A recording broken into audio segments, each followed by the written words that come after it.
And welcome to Everything Dies. Now you get to see our faces. Unfortunately, we're not the prettiest people, but quarantine and shit's going we can on. be cute.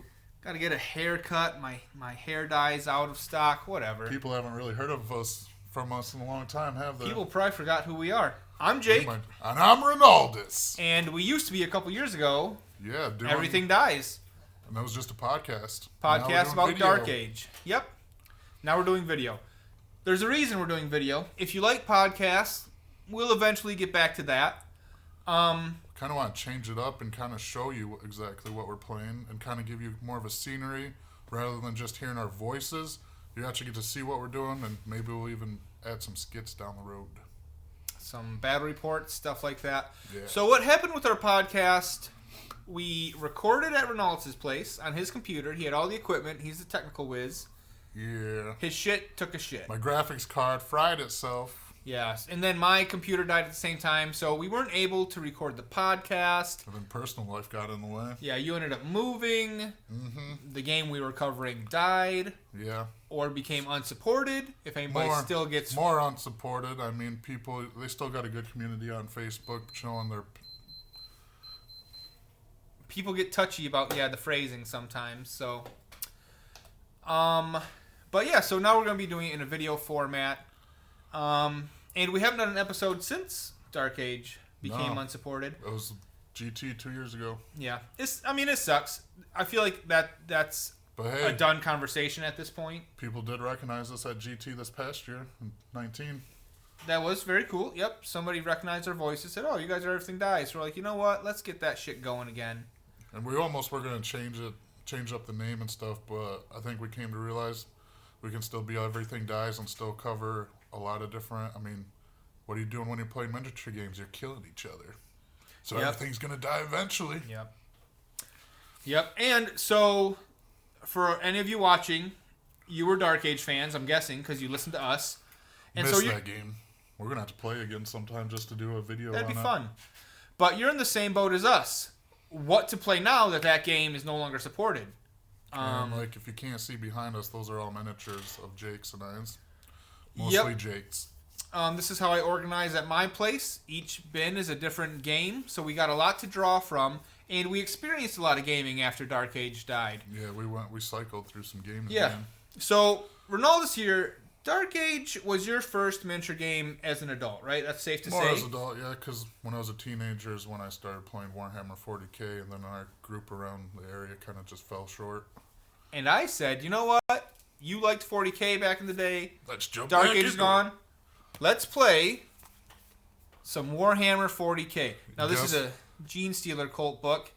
And I didn't have any miniatures anymore because I sold them all. So I bounced like hardcore back in the game because I got all excited. And I had to buy in fresh because I didn't have any 40k stuff. So we started out with Warhammer 40k. And what army did you choose? I went with Imperial Guard first. I wanted Gene Stealer cults. But Games Workshop... What did they do to you? Well, we'll get into it the more we talk about this company. The way they do releases is weird. Mm-hmm. It makes me wonder why they are as dominant as they are. Because, I wanted a certain army. You can't get it. You just can't get it's not possible. But we'll get into that deeper into the conversation. I went with Death Guard. That's what I ended up stopped playing at the end of when I was a teenager playing. So I wanted to get back into them, man. I like that, I can't even remember the name of the roll. You know, that save that they do. 5+. They're, Resilience, something resilience. Yeah. It's all grotesque and shit. But their models are sick. I like that rotting flesh and like the guts falling out. And I haven't even gotten to paint any of them. But then again, we kind of jumped into Warhammer 40k just to jump out. Well, what did you think of 40k? What did you think of the rules, the models? Yeah, we didn't really care, but the models look sick. The models are awesome. The poses and all that and the different vehicles you can get, awesome. The price sucks. The amount of money you're paying in to get into a decent army is horrendous. But there's even a lot of people that buy those models just to paint them. They don't even play the game. But the rules, let's get the rules. I mean, what do? You move, you shoot, you do close combat. And you roll a bunch of D6s. And depending on the army you play, you're rolling a shitload. And it just didn't feel really super competitive. It didn't really feel like it didn't really get that adrenaline going because you're just like mass army, like cool, measuring out, move, and then doing all those shoot phases, and it just kind of like just felt really linear and repetitious. Structured. It is so structured. In a lot of skirmish games, I'm more of a skirmish guy. I don't even really like mass combat that much.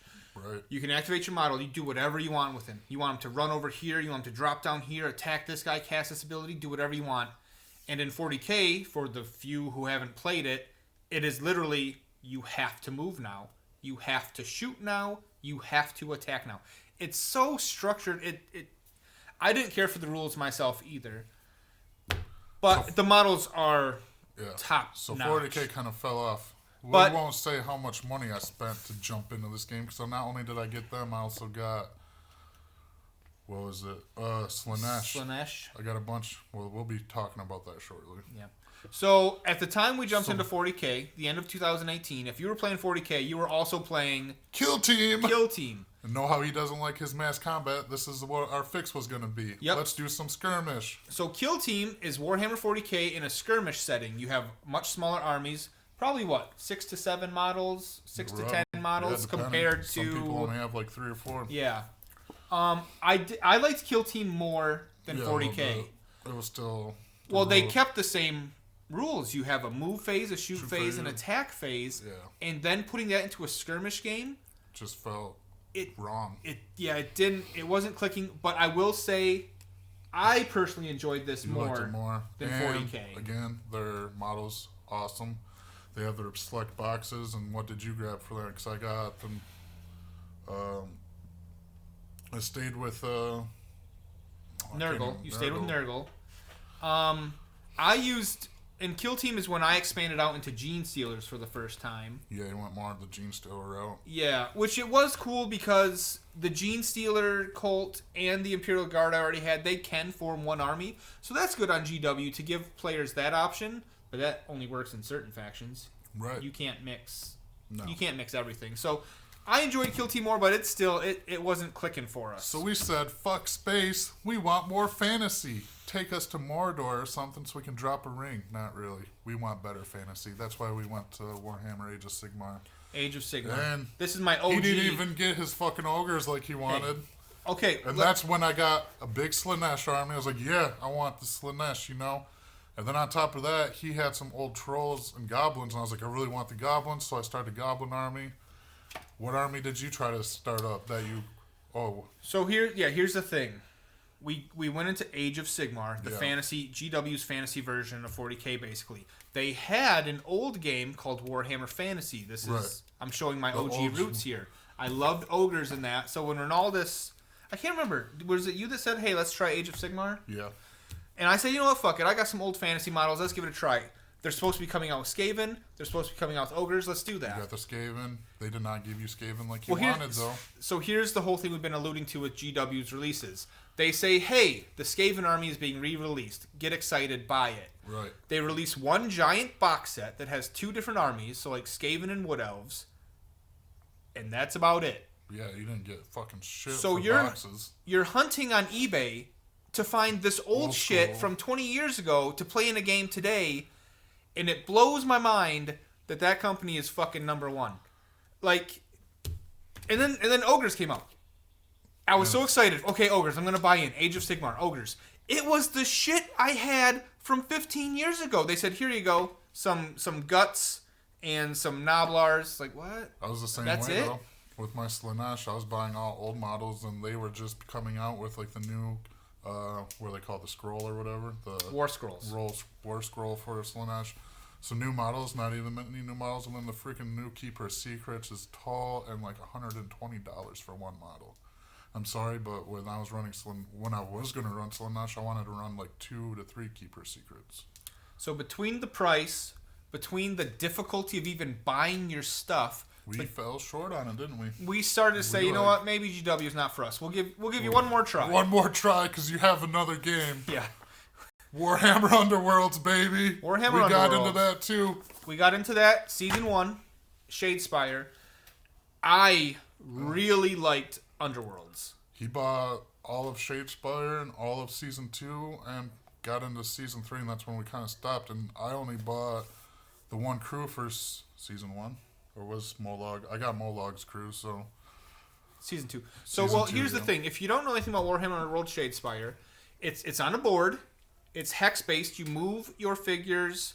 You're doing combat. There's deck building involved. You build a custom set deck of cards. It's built for tournaments. Dude, it was intense. Man. Yeah, we played 2 different tournaments of it. It's a fun game. They fucked it up, though, of course. Yeah, why not? Because they wanted that money. The critique was it's pay to win. You have to buy every single warband to get access to all the cards. Otherwise, you're going to lose. Well, when Season 3 came out, they said, we're going to start a card rotation so you don't feel like you have to buy everything. I personally thought they did that well because you could still play your old warbands. So, like you said, you bought Molag from Season 2. Yep.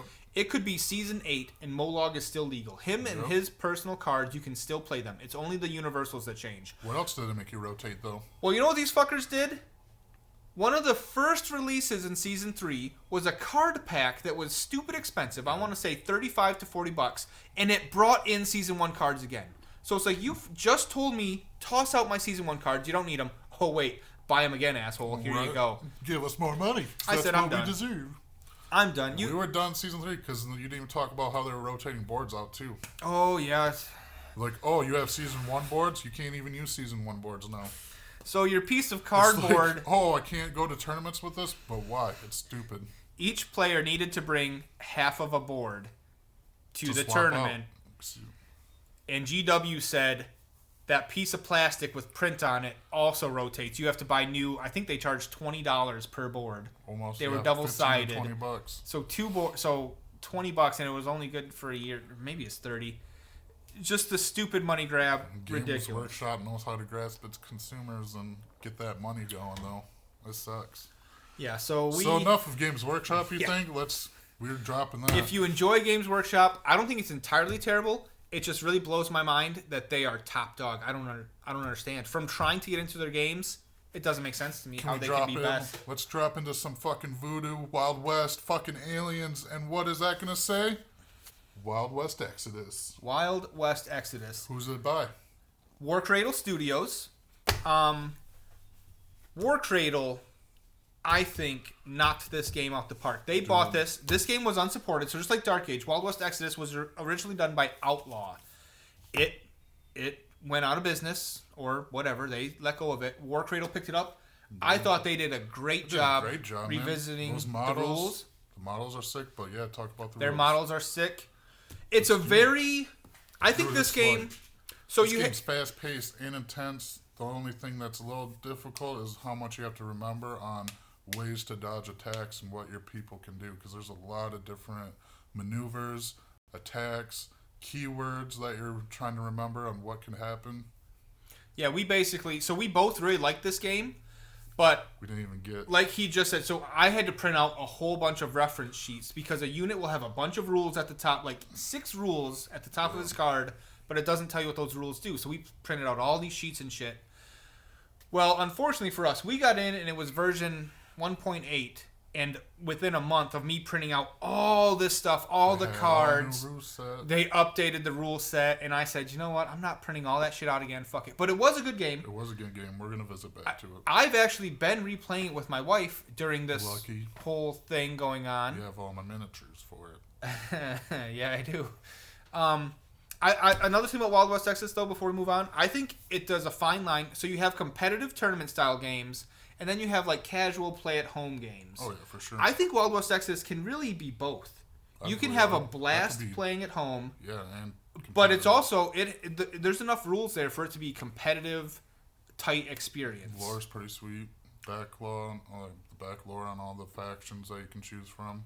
And there's a bunch of different ones too. Oh yeah, it goes so crazy from voodoo swamp witches, zombies, the hex, cyborgs, aliens, native tribes with totem powers, summoning their spirit animals. Spirit animals. Turn big bear. Very impressed by Wild West Exodus. And the reason we were jumping into this game was also because we were trying to figure out what we were going to play at Michigan GT 2019. We were really trying to figure out what games that we were going to set our stone in, and this was possibly one of them, just like Warhammer Underworlds was one of them. Then we have another one that we were getting into at the time, Guild Ball. Guild Ball. Play soccer and attack your teammates and try to kill them. You want to? You go ahead and start off. Football. You go ahead and talk about Guild Ball while I collect my thoughts. Guild Ball fucked my mind up. I'm OCD. I overthink. So you're putting out your influence tokens on each character to try to decide what moves they're going to do while you're trying to decide what moves your opponent's going to do to counteract you or what they're going to do on their turn to even what abilities they're going to pick. And so you got to make sure you're calculating your influence out properly. Because there's a lot of times where you're going to fall short on the influence or you're going to just have too much and waste it on other players in your team. And you have what? You have your the leader. What do they call him? The captain. Then you have a mascot, and you pick four others. 6 people in total. You have to have a leader, the captain, and you have to have a mascot. There's a bunch of different like limited edition models out there. A lot of models that look cool. The different guilds have different play styles and what they do, like different aspects. They have different lore behind their guilds. So there's a lot of cool ones. I chose Alchemist for a bit. Kind of wish I would have probably kept them. I sold those guys. I have the Morticians I was trying to get into. And the Brewers, which is cool because, drinking and stuff. And I never even got the new captain like I wanted because he had a big old beard. Yeah, he pretty much looked like you. Yeah. Pretty much. But I couldn't wrap my head around the game. Like, it was fun overall. I enjoyed it. The models look awesome, but my OCD always pissed me off. We played one tournament of it. We did end up playing Guild Ball at the GT. Michigan GT. I had a good time. We didn't even get to play Wild West Exodus. We dropped out of that, sadly. Well, and then we didn't even end up playing on Sunday, so it wouldn't have mattered. Yep. I like Guild Ball mechanically. So unlike Wild West Exodus, I said you could play this competitive or casual. Yeah. Guild Ball is a competitive game from top to bottom. It is built for tournaments. They have a lot of support with that website, Longshanks and everything. Which is awesome. Being able to track your scores and all people's scores and seeing how people are outranking you or what they're playing and what they're winning with. It's got a lot of tight, good stuff going for it. But Guild Ball, to me, I just could never really... It didn't sink its teeth into me. I tried a couple different factions. Yep. Yeah, like you listed 3 of them. I want to say I bought 3 or 4 of them. Yeah, we bought heavy into that game too. And man, something about it, I don't know why, but it didn't sink its teeth into me like it should. I think it's probably because everybody's just a dude. Like maybe you have a bear or maybe you have a pig, but it's just a bunch of people playing soccer. Well, I really hate how they kind of fell short and how they were doing their models and stuff too. That kind of pissed me off. That's another thing. We kept at this time, so we're looking for a main game. We were buying into it heavy, and then the shit they were pulling was irritating. Well, so we got into Guild Ball at the same time that they're changing their material, so their models were hard to find, and then they came out pretty effing expensive. Towards the end. Do you remember what those resin boxes cost? If you played Guild Ball, were they like $90? $80. $80 for 6 models, and then the resin at first wasn't very good. At that point, you weren't even getting the goal marker and stuff. Those boxes didn't even come with that. They went away from those plastic ones. I liked the plastic. The plastic ones were awesome because you got the terrain, you got a goal marker, and you got your models for $50, $60, $40, $50. And then they went into that newer one with just just plastic, like they did. I don't know. But anyways, the newest ones, they're popping out at $80 a box. Yeah, so we went to the Michigan GT. That's our backyard tournament. It's in Lansing, Michigan. It's about an hour from us. Love it. Been there multiple times now. We played Guild Ball. We played Warhammer Underworlds. Year 3 is going to be missed. So sad. Yeah, probably. Well, at the GT... I don't know. A company... I have a baby due at that time, so if I do get to go, who knows? Although you had a baby last time. Yeah, I know. But like I said, I might be able to still. You gotta stop popping out babies, dude. Yeah, I want to. Look at that face. You just can't. I can't. The women just can't stay off you. Nope. So we went to the Michigan GT. We still haven't really found a game we love. There was a seller there, TT Combat, and they had a game. That next one, right? Yep. They had Carnivale. Now every game we're talking about today is a game we've played and stuff. That's shiny. We have not yet played Carnivale, but we are both so impressed with the models, the rules, the way the company treats customers. It was awesome. We still wanted to talk about it even though we haven't played it yet. It's set in Venice back in 1795. Cthulhu rips open There's like a portal and there's monsters. Monsters dropping down, killing people. The reason we haven't got a game in yet, we both have models, multiple models. It requires a specific board because the movement is so... Yeah, it's like parkour, man. Yeah, you're basically parkouring. You, really you need a specific... buildings and stuff. Yeah, you got characters that want to be rooftop bouncing. You got people in the water that want to be in the canals that are going to just grasp you and try to pull you into the water. That's why you have models that you want up on the buildings and getting away from that. Like, it's in depth, and you want to create a sick board. You don't just want to throw out, like, random terrain for this game. I'm still in the process of getting a full board worth of terrain for this game. That's why we haven't played yet. But we're both really impressed, really excited to play that. What faction did you pick? I picked up the Doctors. That sounds boring, right? But no, these are mad scientists.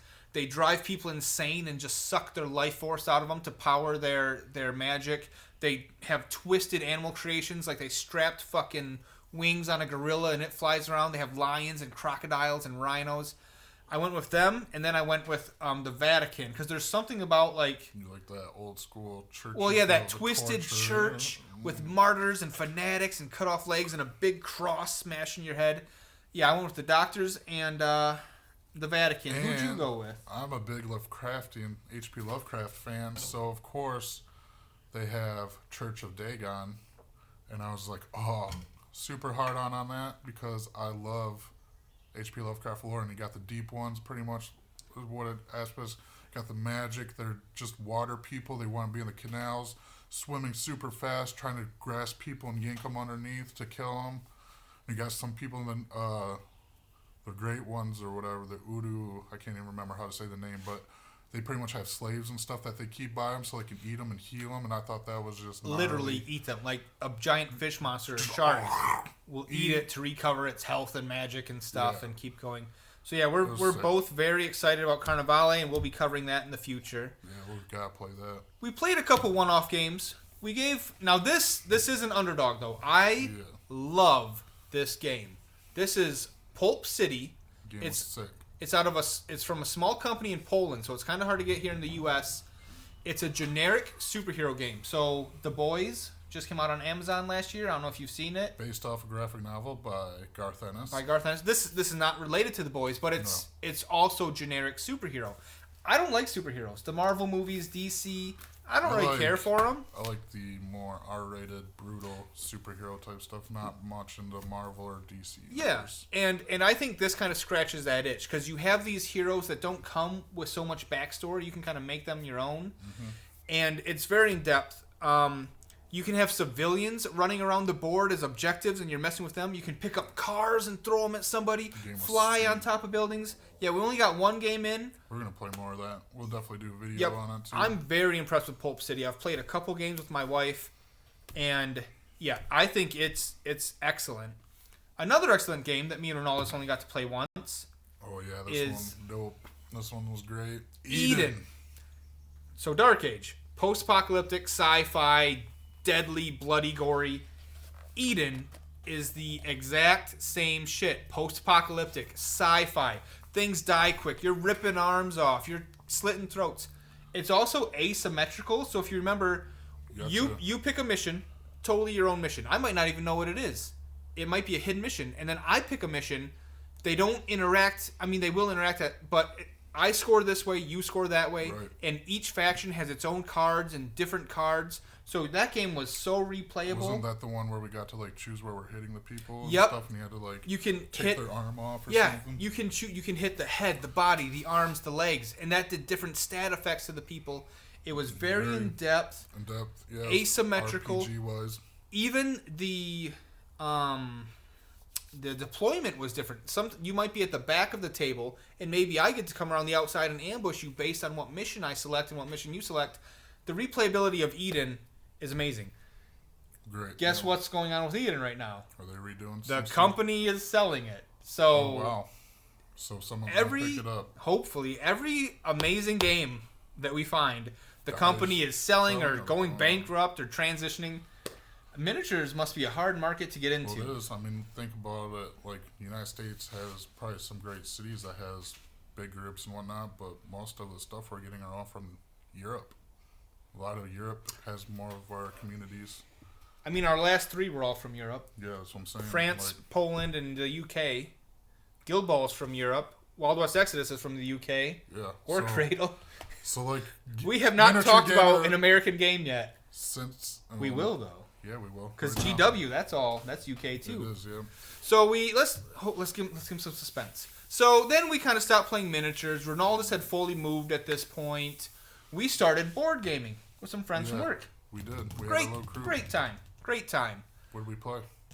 Oh, we played stuff like Mansions of Madness, Eldritch Horror, A Touch of Evil.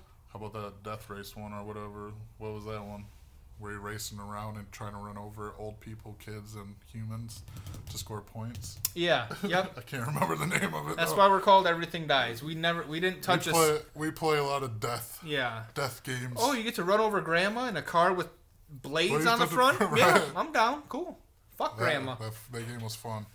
Yeah. So, us being who we are, I love miniature... Board games are fine.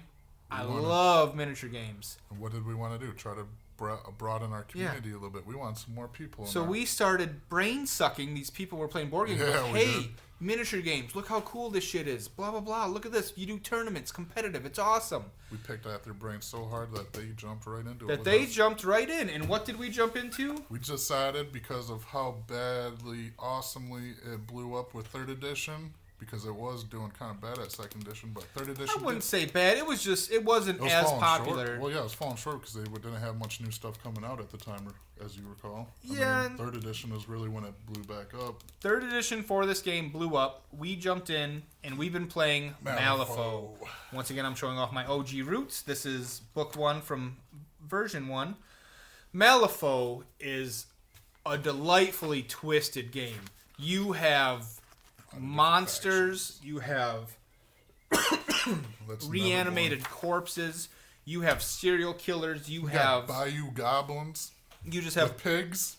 Even in the same faction, you can have so much different stuff. Keywords for each faction. Yeah, Malifaux 3rd edition, they made it easier to build your gang, to have them mesh together, be more synchronized. It's a card-based game, it's not dice-based. We got our board game group into it. So if you've heard us complain before, it's always just been us playing games. That's all we had. Mm-hmm. Well, we've doubled. We've now got 2 more dudes in this area playing it. We've got the group up in Cadillac jumped into Malifaux. Yep. There's a group in Grand Rapids that before all this shit went down, they were doing monthly... COVID-19 crap. COVID-19? The Grand Rapids group was doing monthly tournaments. I hear the Bay City guys who are playing Guild Ball, some of them are checking out Malifaux. Which is good. So Malifaux, in our little neck of the woods... starting to blow up a little blowing up before all this shit happened, but I'm sure it'll still be there at the end. And I really enjoy it. Now, you've got a few games in. I was playing weekly for a while. Yeah, give me your thoughts of it. Oh, I love it. I haven't gotten to play my main faction that I really want to dive into, which will be Arcanist, and that's going to be Rasputia for her keyword of December. Pretty much have all of that. I just have to get the rest of it put together. I did start playing with Ma Tucket from the Bayou and the little goblins, which I thought is freaking awesome and fun. I love the little quirkiness of the goblins. I got 3 Rooster Riders, which obviously I like to call Cock Riders because I'm immature like that. Then you got little bushwhacker dudes that have their rifles and stuff, and they get to deploy after everything, which is awesome because I can set them up to try to snipe as much as I can before anything else really gets going. The lore, there's, like Jake was stating, all the factions, the keywords, different lore between each faction. I mean, even within the factions, there's so much different lore that's happening. The app that, what do we call it? Weird. The app is beautiful. The app is amazing for the game. I mean, heck, you don't even really need your cards if you don't want to, like the actual You can play cards. The whole game off your phone. If you get a condition, it tells you what the condition does. It reminds you what your scoring objectives were. Take away your HP and add it back. So our biggest issue with Wild West Exodus, we like the game, but it would just throw these words at you. Hey, your guy is tough. He's durable. He has metal. It's like, well, what the fuck does that mean? They needed an app with that game with Wild West Exodus. I know they were talking about even the crew building. The crew building in Wild West Exodus, you have a six-cylinder, like a revolver, and like each one is a specific rule to put somebody in. So even like gang building, posse building is kind of fucking complicated. The app is great for Malifaux. If you're not playing, if you are playing Malifaux and you're not using the app, download the app. It's great. The rules are tight. The way terrain interacts with stuff. Now, don't get me wrong, it's a miniatures game, so you're going to have questions. But once you look it up, it's like, okay, yeah, so this happens, that happens. I was playing weekly from November until March. And there very few times is there a rule where it's like, oh, it's ambiguous. I don't know how to deal with this. Like, the rule set is tight. The models are nice. The company seems cool. They're not screwing their people over. The free app is amazing. I love Malifaux, and I think we have found our main game to play for a while. Yeah. But, yeah, so that brings us, we're at 30 minutes. I should probably stop hitting this table and rocking the camera. So this is going to be our setup for a little bit. We're going to do these kind of vlog, talking to you videos. Do you guys like our backdrop with all the miniatures? I know you can see part of the garage and stuff. I thought maybe if we put some posters up around the edge to kind of... You got money for posters, man? I will, yeah. Why not? I'm still working, unlike you. Having to pay back your unemployment because they're trying to say you're being fraudulent, which you're not. Damn government. Yep, government sucks. So we're going to do some videos, man. We're going to do some battle reports once we get the rest of the equipment going. We'll probably do some live streaming in a few months. We're going to cover a lot of games. So, yeah, where everything dies. Let us know what you've been playing since Dark Age died. What main games have you found? The comments below. Yeah. And if you want, like and subscribe. Click the bell or whatever. Because now you get to see our beautiful faces. You get to hear our quirkiness again. And we're about to do some hardcore gaming in this near future. So, yeah, let us know what you've been playing. Let us know if you like the new setup. And have a good day. Ciao.